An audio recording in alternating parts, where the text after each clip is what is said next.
ఆరిన తర్వాత ఈ విధంగా ఒక డబ్బాలో వేప గోళీలు అనేవి స్టోర్ చేసుకుంటాము. స్టోర్ చేసుకున్న తర్వాత మా పిల్లలు చూడండి డైలీ చూడండి ఒక వేప గోళీగా చూడండి ఇద్దరు కూడా ఒక వేప గోళీ వేడి నీళ్ళు ఇవి వచ్చేసి లెమన్ పిండి వేసి తింటాడు. ఇంకొకటి వచ్చేసి అల్లము లెమను ఉడకబెట్టి ఈ వాటర్తో పాటు ఆ వేప గోళీ రోజు పరిగడుపున తాగుతారనమాట. ఆ వేప గోళీగా తినేసి ఆ నీళ్ళు తాగుతారు. చూడు మా అమ్మాయి నేను వీడియో తీస్తున్నాగానే ఎలా తాగేసింది తిని.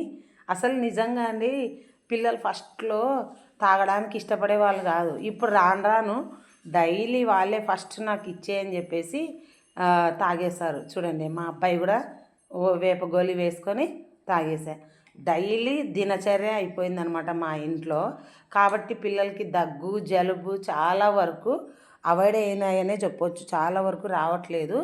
ఎందుకంటే నిమ్మకాయ రసము తర్వాత వచ్చేసి వేడి నీళ్ళలో అల్లము సీతారామ చెట్టు ఉంటుంది కదా ఆ ఆకులు వేసి బాగా ఉడికించిన తర్వాత ఈ వేప కొంచెం గోరువెచ్చగా అయినాక ఆ వాటర్ తాగుతారనమాట.